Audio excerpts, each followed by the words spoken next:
اور جو ہمارا ماضی ہے وہ تو اس حوالے سے اتنا شاندار ہے.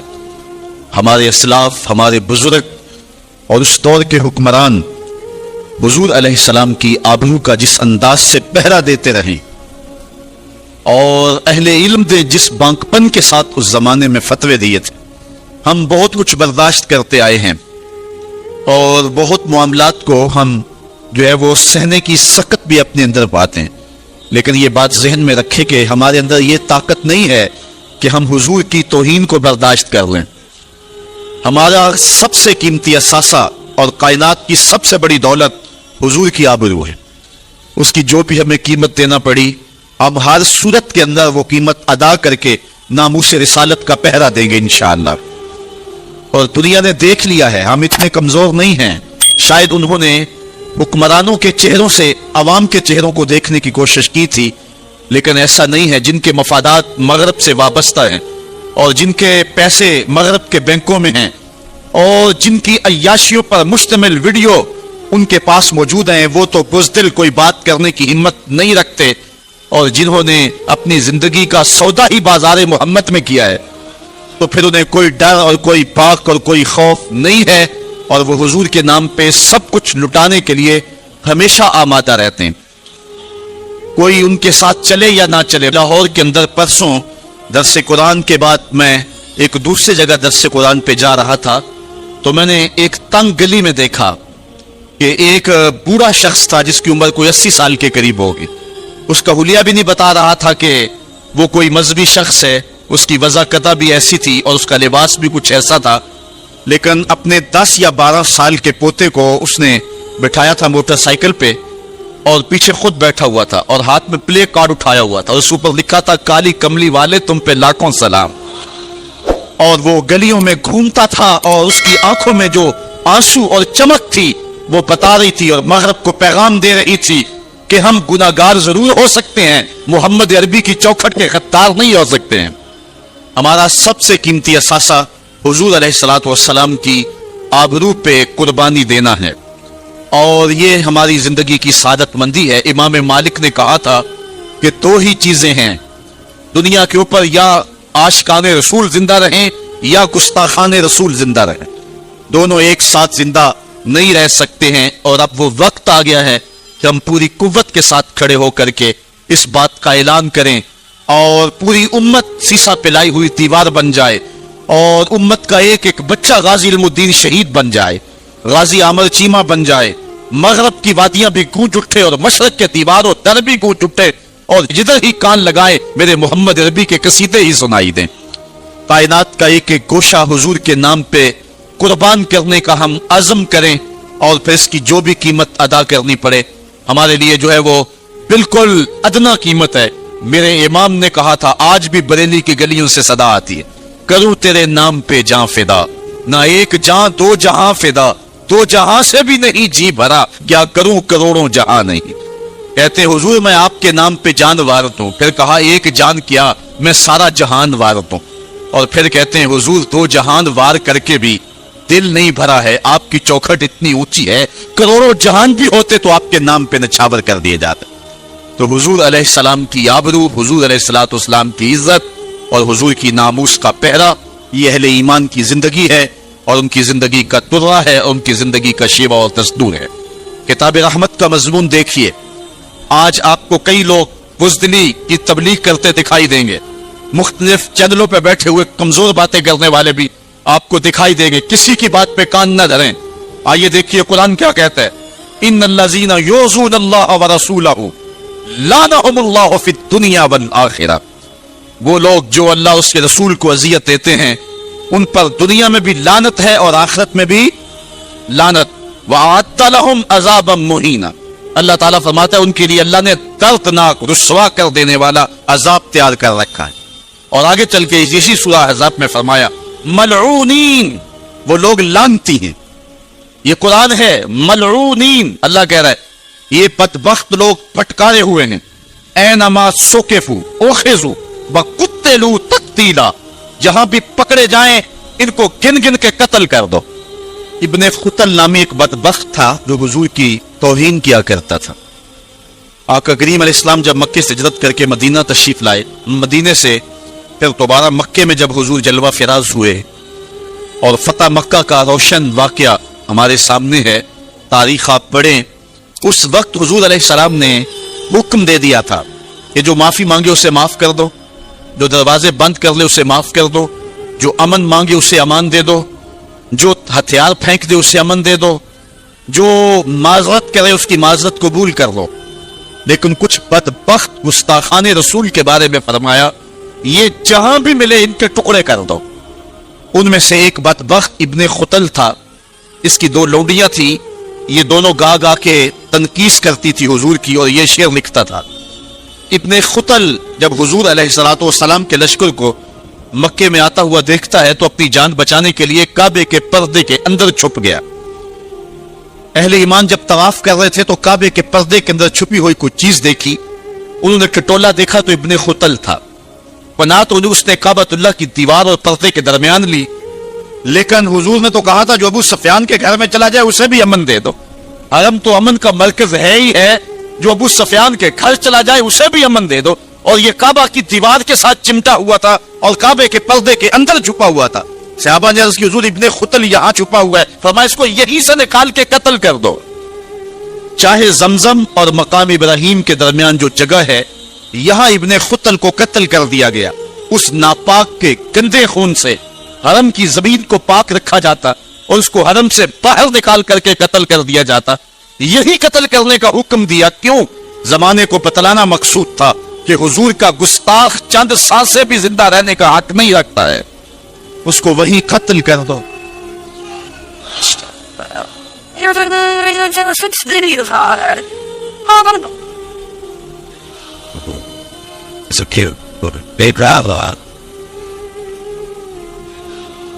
آج ہم یاد کرتے ہیں سلطان صلاح الدین ایوبی، آج یاد آتا ہے سلطان نور الدین زنگی، جنہوں نے نام محمد پر اپنا سب کچھ وار دینے کا عزم کر رکھا۔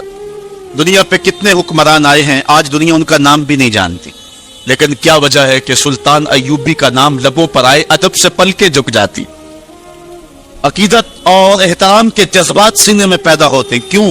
اس لیے کہ حضور علیہ السلام کے نام پر اس نے وفا کی ہے، اور یہ رب کا وعدہ ہے کہ جو میرے رسول سے وفا کرے گا پھر اس کو میں مرنے نہیں دوں گا۔ اقبال نے اپنا سارا فلسفہ شعر میں نچوڑا ہے کہ محمد سے وفا تو نے تو ہم تیرے ہیں، یہ جہاں چیز ہے کیا لوح قلم تیرے۔ تو حضور کے نام پہ جن لوگوں نے وفا کی ہے رب نے پھر انہیں مرنے نہیں دیا۔ آج بھی سلطان صلاح الدین ایوبی کی قبر بھی زندہ ہے، آج نور الدین زنگی کی قبر بھی زندہ ہے۔ اچھا یہ بات میں بتاؤں کہ حضور علیہ السلام کے گستاخوں کے ساتھ نپٹنا یہ ہر شخص کے بس کا روگ بھی نہیں، یہ ڈیوٹی بھی رب کی طرف سے ہوتی ہے، اور رسول اللہ جس کو پسند کریں اس کی ہی یہ ڈیوٹی لگاتے ہیں، ورنہ کس کے سینے میں یہ آرزو نہیں مچلتی؟ جب راجپال نے توہین کی تھی تو کون نہیں چاہتا تھا کہ اس کی گردن کاٹو، لیکن سعادت مندی نصیب ہوئی تو غازی علم الدین شہید کو نصیب ہوئے۔ علامہ اقبال علیہ رحمہ نے کہا تھا جنازے میں کیسی گلہ ہی کردے رہ گئے، ترکھانہ دا منڈا نمبر لے گیا۔ حضرت پیر جماعت علی شاہ رحمۃ اللہ تعالی علیہ نے کہا تھا غازی علم الدین کے جنازے پہ گردن جھکائے چل رہے تھے، آنکھوں میں آنسو تھے۔ 6 لاکھ لوگ حضرت غازی علم الدین کے جنازے میں شامل ہوا تھا۔ سید دیدار علی شاہ صاحب جب جنازہ پڑھانے کے لیے کھڑے ہوئے تو غچ کھا کے گر پڑے۔ بعد میں جب اٹھے اور جنازہ پڑھایا تو کسی نے کہا حضرت آپ نے بڑے بڑے جنازے پڑھائے ہیں، کبھی یہ کیفیت آپ کی ہوئی نہیں ہے۔ فرمایا جنازے بڑے پڑھائے ہیں لیکن کبھی حضور کا دیدار نہیں ہوا ہے۔ آج پہلی بار یہ موقع ملا، ادھر جنازہ پڑھانے لگا، ادھر آمنہ کا لال بھی سامنے تھا۔ حضرت پیر امیر ملت علیہ رحمہ گردن جھکائے چل رہے تھے تو آپ نے کہا لوگوں میں نے بڑے بڑے بادشاہوں کی کہانیاں پڑھی ہیں، میرے دل میں کبھی یہ امانگ نہیں جاگی کہ فلاں بادشاہ میں ہوتا۔ جو فقیر ہوتا ہے وہ خود ہی شہنشاہ ہوتا ہے، اس لیے اس کے دل میں یہ آرزو کیوں پیدا ہو کہ وہ بادشاہ ہو، وہ خود ہی شہنشاہ ہوتا ہے۔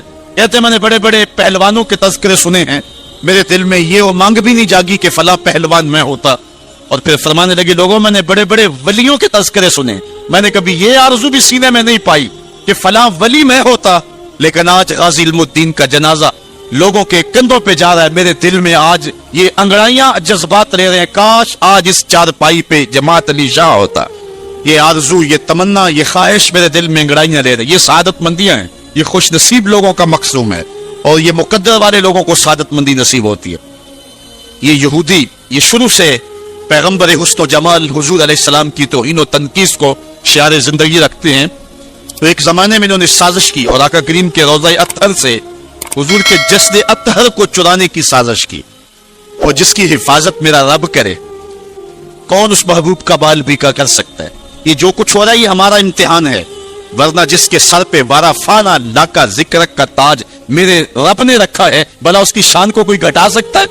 جدا ذکر خدا بلند کرے کیڑا جمعہ حسن بند کرے، اس ذکر دا حافظ آپ خدا پڑھو لا الہ، خود اللہ حفاظت کرنے والا ہے ذکر کی۔ یہ تاج رب نے محبوب کے سر پہ رکھا ہوا ہے، اس لیے چاند کی طرف منہ کر کے تھوکنے سے چاند کی نوری کرنوں کو میلا نہیں کیا جا سکتا۔ تھوکنے والے کا اپنا منہ گندا ہوگا، لیکن چاند کل بھی روشن تھا، چاند آج بھی روشن رہے گا۔ مدینے والے چاند کی عظمتوں کو کوئی گہرا سکتا ہی نہیں ہے، کیونکہ جس کے سر پہ وارا فانا لکا ذکر کی چادر میرے رب نے تان دی ہے، اس کی عظمتوں کو کوئی گھٹا سکتا ہی نہیں ہے۔ یہ امتحان ہمارا ہے، یہ آزمائش ہماری ہے۔ اللہ اکبر۔ تو میں نے کہا کہ یہ سعادت مند لوگوں کا مقصوم ہوتا ہے، تو اس زمانے میں کچھ بد نصیب یہودیوں نے یہ سازش کی کہ حضور کے جسد اطہر کو روضہ انور سے نکال لیا جائے، اور پھر باقاعدہ انہوں نے 2 اشخاص کو وظائف پڑھا کر کے، داڑیاں رکھوا کر کے، جبہ و دستار پہنا کر کے مدینے میں بھیجا، صوفیاء کے، نیکوکاروں کے، علماء کے، زاہدین کے روپ میں، اور انہوں نے وہاں ایک جگہ کرائے پہ لے لی اور اپنی کارروائی کا آغاز کر دیا۔ وہ اپنے کمرے کے اندر سرنگ کھودتے اور روزانہ مٹی نکالتے، اور رات کے اندھیرے میں بقی کے قبرستان میں قبروں کے اوپر مٹی ڈال کے آ جاتے، اور سارا دن تسبیح لیے اللہ اللہ کرتے رہتے۔ لوگ کہتے کہ یہ تو بڑے صالح لوگ ہیں، اور پھر لوگوں کو خیرات بھی کرتے، لیکن کارروائیاں اور انداز یہ تھا، لباس خضر میں راہزنی کر رہے تھے، اور یہ ڈاکو اور یہ راہزن لٹیرے ایک بہت خطرناک مہم پہ آئے ہوئے تھے۔ جب وہ بالکل قریب پہنچ گئے، اور ایک روایت میں آتا ہے کہ حضرت عمر کے پاؤں کا انگوٹھا بھی ننگا ہو گیا، حضور علیہ السلام سلطان نور الدین زنگی کو خواب میں ملے، اور ان کی شکلیں دکھائی کہ یہ 2 موذی مجھ کو تکلیف دے رہے ہیں۔ تو سلطان فوراً اٹھا اور کہا مدینے میں کوئی غیر معمولی واقعہ ظہور پذیر ہوا ہے، اور اس نے جلدی سے کچھ سواروں کو اپنے ساتھ لیا اور کچھ خزانہ ساتھ لیا، اور فوجوں کو حکم دیا کہ وہ تیار ہو کر کے جلدی میرے پیچھے آئیں۔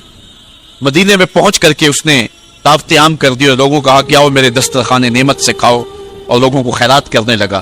سارا مدینہ اس کے پاس آیا، لیکن جو شکلیں اس نے دیکھی تھی اس کو وہ نظر نہ آئی۔ وہ بار بار پوچھتا تھا کوئی رہ تو نہیں گیا؟ لوگوں نے کہا کہ نہیں، سارے جو ہیں وہ آپ سے خیرات لے گئے ہیں۔ ہاں 2 شخص ایسے ہیں کہ جو بہت بڑے سخی ہیں، ان کو تو ضرورت ہی نہیں آپ کی دہلیز پہ آنے کی۔ بادشاہ نے کہا مجھے دکھاؤ وہ کون ہے۔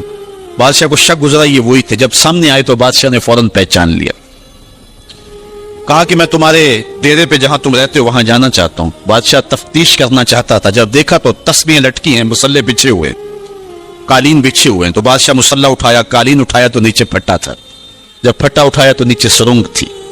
پھر بادشاہ نے ان کو جانوروں کے پیچھے بندھوا کر کے چروا دیا، اور میں نے تاریخ میں پڑھا سلطان نور الدین زنگی مدینے کی گلیوں میں پھر اس کے بعد روتا پھرتا تھا، اور اس کی آنکھوں میں آنسو تھے، اور کہتا تھا یا رسول اللہ تمہاری مہربانی کہ یہ ڈیوٹی میرے ذمہ لگائی ہے، ورنہ کائنات بھری پڑی تھی، یہ سعادت مندی میرا مقدر کہ اس نوکری کے لیے مجھے منتخب کیا ہے۔ اور پھر اس نے روضہ رسول کے ارد گرد جو ہے جہاں تک پانی آتا ہے وہاں تک جو ہے اس نے جو ہے زمین کھدوائی اور سیسا پگھلا کے اس کے اندر ڈال دیا کہ دوبارہ قیامت تک کوئی موذی اس کی جرت نہ کر سکے۔ تو روضہ رسول کے ارد گرد وہ سیسا پلائی ہوئی دیوار ہے جس کو کھودا نہیں جا سکتا۔ یہ سلطان نور الدین زنگی کی زندگی کا یہ انوکھا باب ہے۔